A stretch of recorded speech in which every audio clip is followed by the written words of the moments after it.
5th of February, Rabbi Levitt, Gemora.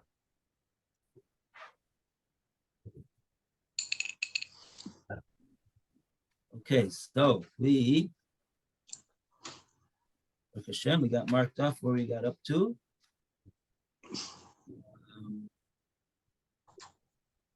Oh yeah, we did Akrais Nechasim. Okay. Yeah. Don't think we did there was a Rashi though on Akrais Nechasim. We didn't do. There was one thing we did do and one thing we didn't do. Yeah, there's two. Yeah, there's two Rashis about Akrais Nechasim. So again, we're talking just to get back into this sugi over here. We are talking about the case of the father who stole and swore falsely, and we're trying to explain the brisa that says that the brisa says that Tamaluma asher gozal asher oshak who lo gozal lo oshak. And so we're trying to explain how, on the one hand, the sons, the heirs of the father, will be required to pay for the Karen that the father stole, but they will not be required to pay for the chomish, for the fact that he swore falsely. So what did we say at the end of the day? We said, we're talking about a case that the distant Rav Nachman said, lo hodu, he was referring to the father did not admit. The father did not admit to the gezel. He gazeled, he swore falsely, and he never admitted. But the son of the father did admit.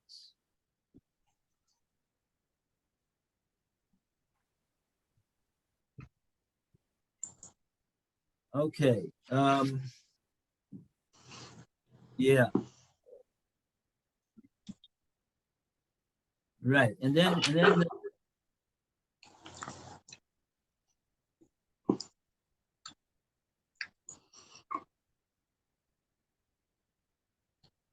Gemora said, the Gemora said, but the Bryce is talking that the son also made a shvua. So why shouldn't he make shvua chumash because of the shvua that he made, and thereafter admitted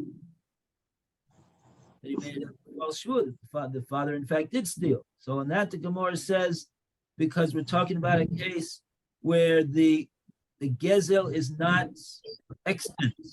Gezel kayemis. So let's find where we're holding here in the page of the Gemora. We are we're towards the bottom of Kuf Daled Amud Beis, 104b, and it's the four lines from the bottom. 4 lines from the bottom of the page. The Gemara said we're talking about a case where the gezel is no longer here, not in the world. And then the Gemara said, if if the gezel is not in the world, so even the Karen, the sons should not have to pay out of their own pocket for the gezel that the father did if the gezel is no longer here. And then the Gemara said, no, in the case of the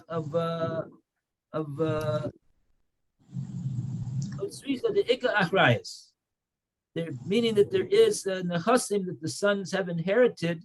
They've inherited property from the father, and the property of the father is going to be responsible. It's going to be going to have achrayas. Going to be responsible to pay for the gezel that the father stole, even though the even though the Gezel itself is no longer in existence.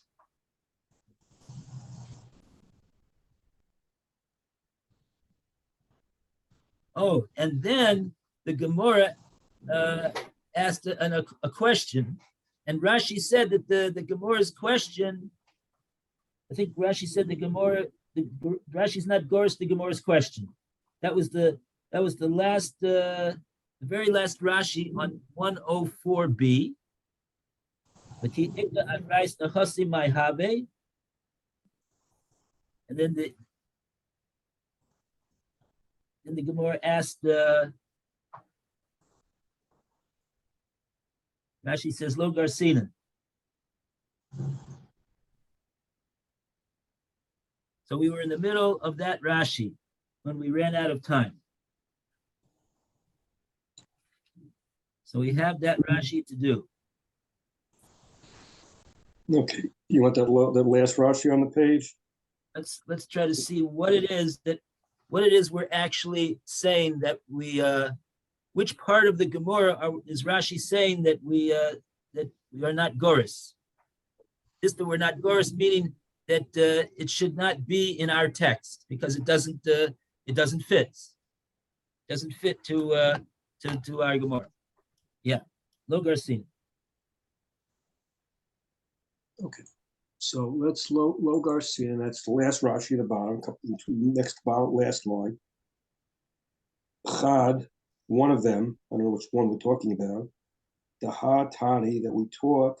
Chasam here. The Mishum Kavod Avian that was done because of the honor of his father that he would pay. They'd be chayiv, they'd be chayiv, lachzia, to return. As Rashi continues on the next page, the ode, and furthermore. Okay, just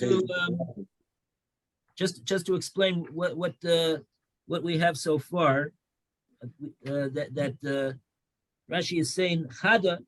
In other words, for one reason that we shouldn't be goris, this what it says over here is because Rashi says that the reason that the sons are need to pay over here is because of the honor of their father. Tani Hassam, over there, the Gemara says that the reason that they're paying is because of the honor of their father. That's why they have an obligation to return the gezel, even though they didn't inherit the actual gezel. The father gazel, the gezel is no longer in this world. So why is it that they have to shell out from their own money? Is for the sake of the father's honor. And it could be that this property that we're talking about over here, I'm not sure, it might be that they inherited that property from the father that they're going to use to pay for the honor of the father. Or it might be that if they do have their own property, it may be that they may have this, that they probably still have this mitzvah in any case to honor the father, and therefore they're obligated to pay, so that nobody should say, "Oh, the father was a goslin and he never paid back the person that he gosled from." It's for the honor of the father. Okay. And if you remember the Gemora, the Gemora asked on this what the Gemora said about we have karka that the sons are going to use to pay. The Gemora said that and even if there is b'chi ika akrais nechasim, I think this is what Rashi is going on, even though the Dibur Maskil doesn't seem to fit. But you know what? Let's let Rashi do the talking over here before we anticipate his explanation. So we'll go back to Phil to continue the Rashi. The Rashi continues on the next page now, you notice. Yeah.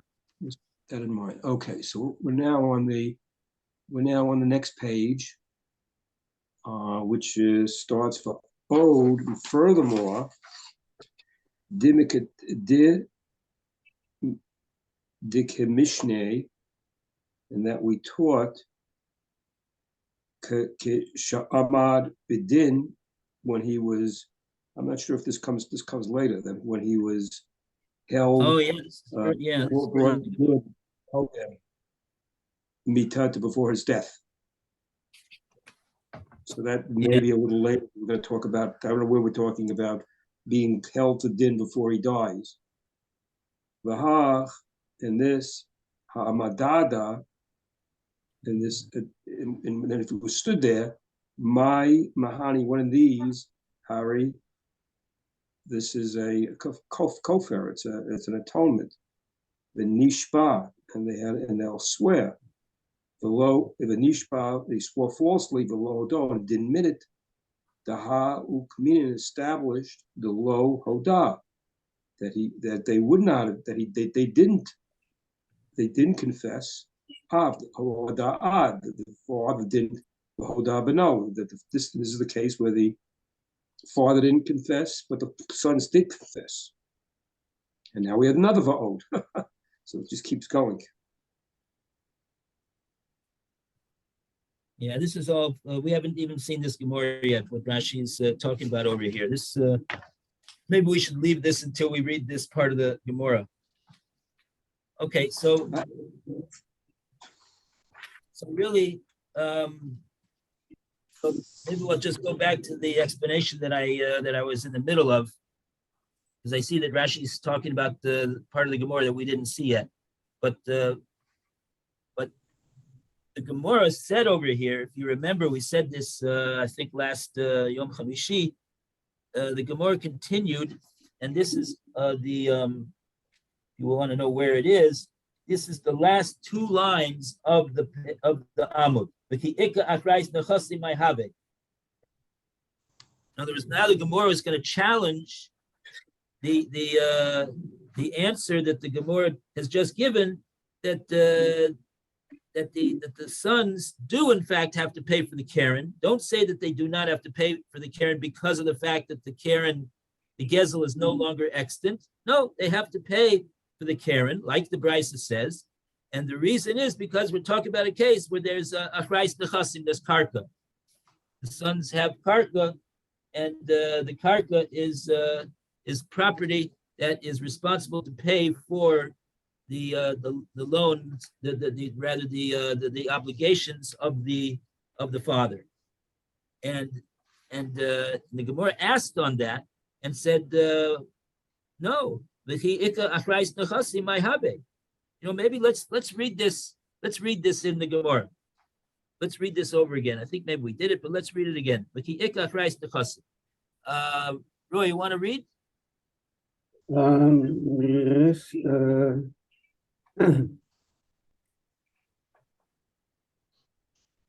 It's the last two lines in the middle of the line. The two very. All right, I'm looking for the.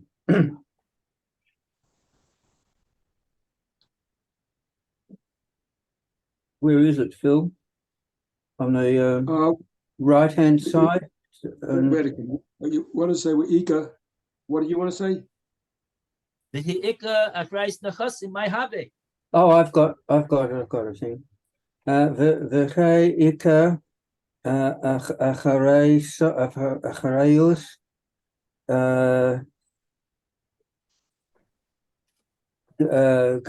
Gechoksid may Avay. And if there's a real property in a father's estate, what consequence is it? The heirs should still not be liable to pay the principal from their estate for Malava al Pehi. So al Pehi. The obligation to pay a robbery is analogous to that of an undocumented oral loan. Umalav Lava al Pe Ainu Gover Lo Men Hayara Shin, the law min halakal cost. And the law is that an oral loan may not be collected from heirs nor from purchasers. And the Gemara gives an answer. Okay, so here we see that Gemora is saying even in the event that the sons have property, they nevertheless should not have to, that property is not obligated to pay for the father's gezel. Because the robbery, the Karen of the gezel is compared to a oral loan, and an oral loan is not collected from the inheritors or from the purchasers of that property, which in this case the sons, sounds like the sons, we're saying that the sons they inherited property. The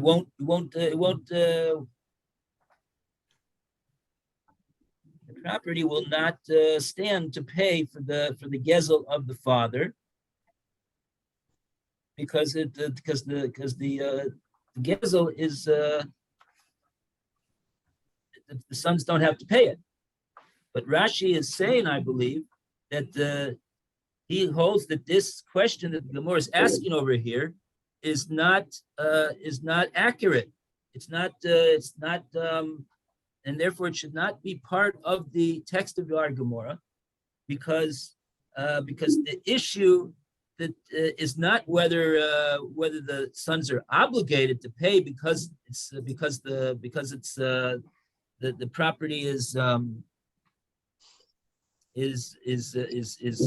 responsible to pay for the gezel, but it's because they're obligated because for the honor of the father, that the father shouldn't have such a unpaid obligation.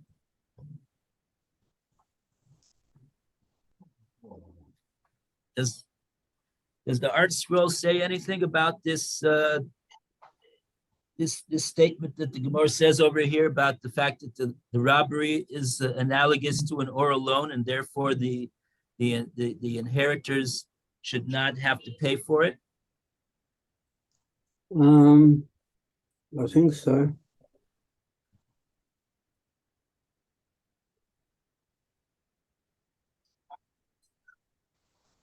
In a case where the robber left his heirs real property, they are required to pay the victim even when the stolen article itself is no longer extant, as taught by the Mishnah below, in 111b. As the Gemara states there, in this case, they are obligated to restore their father's honor. Mahasha notes that Rashi seems to contradict the very Gemara that he quotes. I don't know if I'm reading the right thing for you. The Gemara on 111b actually states the reasoning because of their father's honor, not regarding the case where the robber left his heirs real property, but regarding a different situation. With respect to the case where the father left real property, the Gemara explains that the sons must repay the theft out of his estate because his own obligation to repay is created a lien on his real property, and that lien remains in effect after his death. And it's referring you to a Rashi. Thus, if Taurus Kohanim refers to a case where the estate contains real property, then the sons are required to repay the theft because of the lien, not merely because of their father's honor. Indeed, Sosifos and Shita Milkubetet clearly understand Gemora as meaning that there is a lien on the property, the robber's real property. For resolution of Rashi's approach, see Pnei Yehoshua. Uh-huh. Okay. There's more. There's probably more pertinent to what you want, but it's a very long footnote. Yeah, I see. I mean, I don't have the article in front of me, but I see that what you're saying is not so. We're just here trying to understand what Rashi is saying, but the article is saying that the Tosus and the Shita Mikubetzis differ with Rashi's whole approach, and they they reject his approach.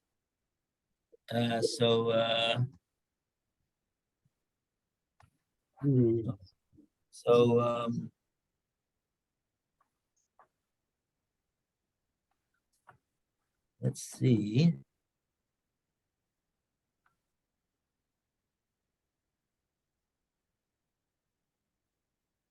All right, so that's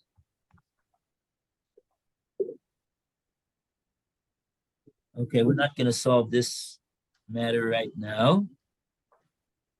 So if so, and there's another. The long Rashi is after that, coming on the long thing about the oral loan business. That's another footnote. That's a long thing. Yeah. So there's an awful lot about the oral loan, and what's exactly the issue over here. Mm-hmm. Mm-hmm.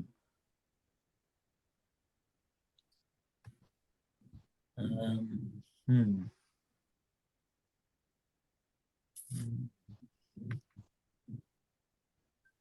Yeah.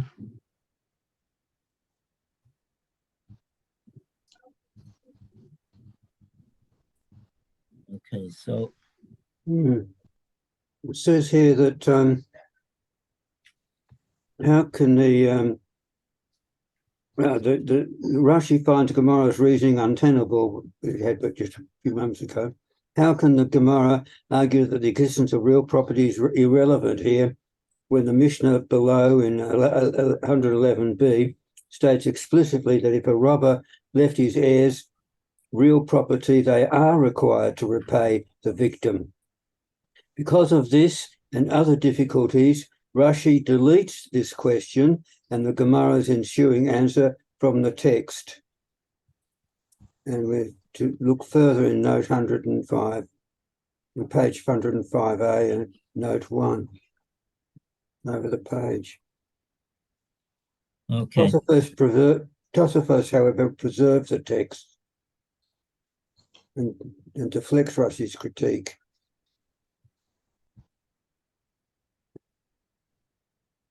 Mm-hmm.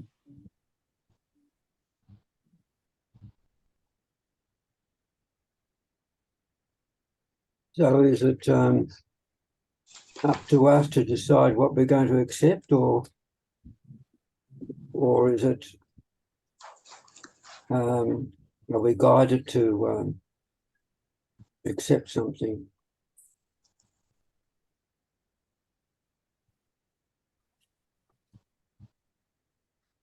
Well, it just seems like it's a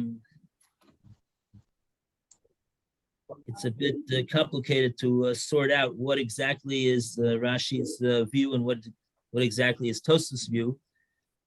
It's not a matter of accepting Rashi or not accepting Rashi. It's just a matter of understanding what it's saying. Mm-hmm. But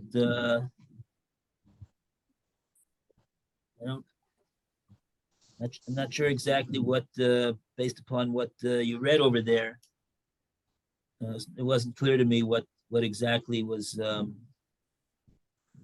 what exactly the view of Rashi is on this point with the how Rashi's understanding the Gemora, which which part exactly is the art scroll explaining? Which part of the Gemora is Rashi saying that it shouldn't be there in the Gemora?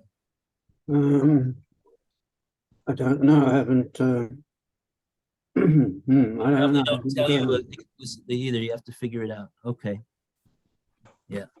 Okay. So I just say that the matter is very complicated over here, and but maybe we'll maybe some other time we'll get back to that. But maybe we'll go to the next part of the Gemara. In other words, to the last word in that page is Amre. They say. Mhm. Alan, are you ready to read for us? It's the last word on the 104b, and then we go on to 105a. I can't hear. We can't hear you. Well, I can't. Can't hear you. I didn't say anything. All right. So which page now? You said 10. It starts on the last word of 104b, the very last word, Amre. 104B4. But it's hard to hear you.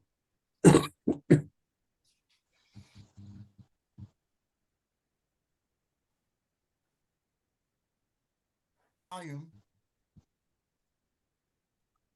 Is it just me or is it everybody else? I can't. Are you reading, Alan?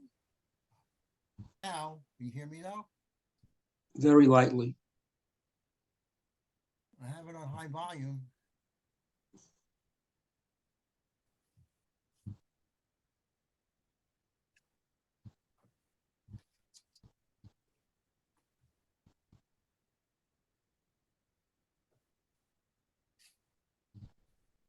What page was it now? 4B2? The last, no.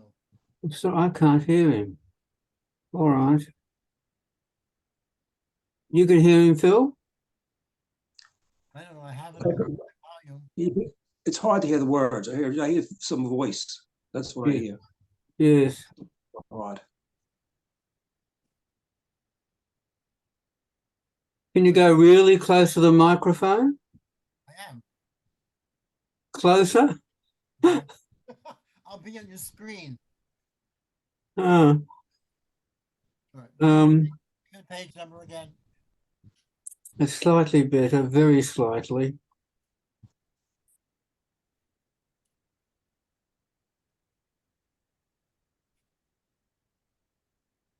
You might have to adjust the sound in the adjustments section. I have it on 100%. I don't know if you take up time with that or this or not. Well, try reading, and then I'll tell you if we hear it at all. Because we hear you now. It's not loud, but we do hear you. You do hear him, Roy, don't you? I don't say anything right now. So what? Let's see. Which page we're saying now? 104B. The last word on 104B. It's only one word, and you have to turn the page. B1. 104B4. You're at the end. You're at the last word on 104B4. All right. They say Amre. Okay. Yeah. Now you can turn the page. That's it. You got it.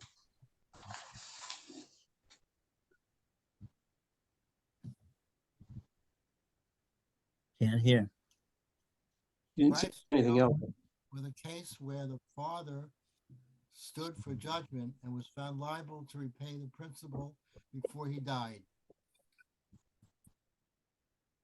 The Gemora asks, E Bisha or Mad Badin, if the Brisa deals with a case where the father stood for judgment and was found liable to repay the principal, Ifilu Chomesh Nami Mashalem, then in the case where the son swore falsely in denial of his debt, he should be liable to pay the 1/5 surcharge as well.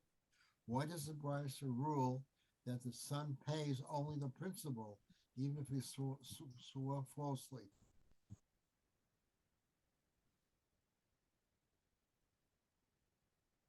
Okay, and what is Amar Rav Huna? Great Rav Yeshua, what's the answer? Our answers, Amrei Rav, Huna Beret, Rav Yeshua, Rav Huna, the son of Rav Yeshua, said, Lefi She'ain Mashal Lamed Amid Chomesh Al Kafiras Shabud Kara or Os is because one does not pay the 1/5 surcharge for the denial of a lien on land. Okay. So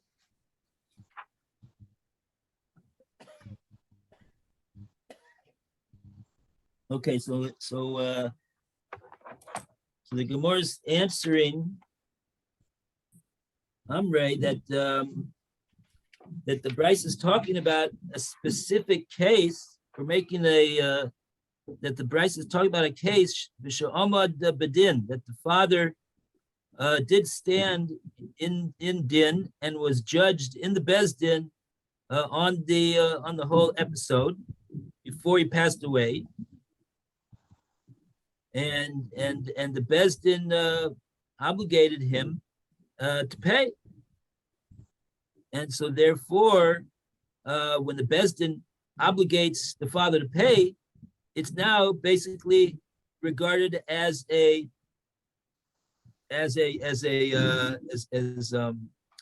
written star, a written loan obligation that could be collected from the Yorshi.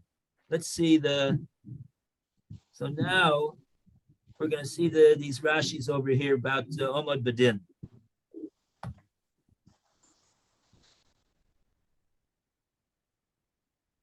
In other words, the beginning Rashi's on the beginning of this page, with a new page 105a. Ode. Okay, we'll start at the top then. That's where it was part of that. The Ode Dimikitshani that we taught lay Kisha'amad Bedin, that he's standing for judgment, Kodem Miteta, before he dies. The Hach Ahmed, once he's standing, Mai. What is it? Mahani, what are these? Hare Kofer. There's a denial, the Nishba, and he swore falsely, the Lo Hodan, he didn't admit it. The Ha established the Lo Hoda'ab. This is when the case of the father didn't confess. The Hoda, but the son did. So that was the first case. There's another case coming up here. Okay, so Rashi seems to be, it's kind of hard to understand exactly what Rashi's saying. It seems like Rashi's saying this answer that the Gemara is giving is also difficult to reconcile, because what Rashi says, my mahane. What they stood the father in the Bezdin and judged him. Why is that going to help to obligate him? Because at the end of the day, he denied everything, and he swore falsely, and he never admitted that he swore falsely or that he stole anything. So and Rashi says that's borne out by the fact that the Bryce itself also says the lo hoda av hoda b'no. The father never admitted. The only one that admitted was the son. Okay, and then the next va'od in Rashi. These are all reasons why Rashi is saying we're not supposed to be goris this part of the Gemara. Okay, va'od, and now furthermore, Dimik Shirani that we taught, Shamad Bedin, Bichlal, even when you stand in Dil at all, Ad Hashta until now, Bish Lo Omad, that he's not Bedin, that he's not stood in judgment yet. Baha Nishba, now he swore falsely. The Avi, both of them, him and his father swore falsely. Katani is taught Michlal, it's taught the generalization there. The base din, that it's in the base din that all these things happen. Avi Hilchuk, therefore, Garnison. We don't say that. Yeah. But here's what he claims we do, Garnison. Here's how we should go, Garnison. If here, Ihachi Chomesh Nami, because it was also the Chomesh, Mishalem, he pay. Over Rav Huna, Huna would say, Ihachi Maman, if it was money, Gemora that he has to pay, who? The Chomesh Nami Mishalem. Chomesh also have to pay. You have to pay money too. Okay, so this second ba'od that Rashi says over here, the Kamashani Kishomad Bedin, when the Gemora answers that we're talking about a case where the father stood in the Bezdin and was judged, the case was judged with the father in his lifetime. Rashi says, the Hokminan Delo Hoda Av, sorry, one second. That implies the ad hashta below amad bedin. That implies that we were talking about a case where there was not yet any disposition in the court room. And Rashi says, "V'had nishbahu ba'aviv ketani." But the Brisa clearly states that both the father and as well as the son swore. So where was it that they swore that we're saying that they're gonna be guilty of making a false oath? Obviously, the oath that they made was in the Bezdin. The Bezdin administered the oath to them, which means that we were talking about a case which was in the Bezdin. The Nigzal claimed against the father in the Bezdin, and we always were talking about a case that there was a judgment in the Bezdin. So what is the Rashi says? Why all of a sudden is the Gemara saying, "Oh, what are we talking about in this brisa? We're talking about in this brisa that they had a court case about this gezel with the father already in his lifetime." Obviously, they did. We knew that all the time. So therefore, Rashi says, "Hilkach lo garsinenle." Therefore, this part of the Gemara also we don't should not be there. Says Rashi, "V'hachi garsinen." This is what should appear in the Gemara. The Gemara should just say "Ihachi." If it is so, as we have said, Chumash nami mishalim. The sons should have to pay not only for the Karen, but they also should have to pay for the Chumash. And then after that, we have the answer of Rav Huna. Rav Huna comes and says, brother of Yeshua, because the Ein Mishalmim Chumash al Kfirs Shibud Karkos. And and then we have another thing that Rashi says over here, Hachi. And then we have a letter by that. Yesh lahosif, v'hachi perusho. And this is the explanation of the Gemara. Maman gomarhu, v'chomesh nami l'shalem. Since the chomesh, we said, is not a atonement payment, but it is rather a monetary obligation. It's maman gomor. It's a monetary obligation that the father owes to pay for swearing falsely. Just like the obligation to pay for the Karen of the Gezel itself is a monetary payment. It's not an atonement payment. And therefore the sons should not only have to pay for the Karen payment, but they should also have to pay for the Chumash payment as well.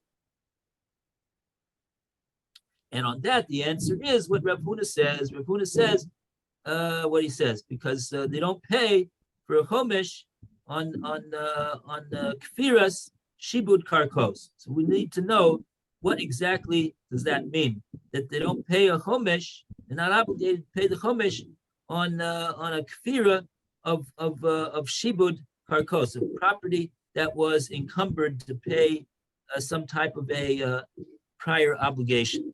And for here we have another long Rashi for Phil.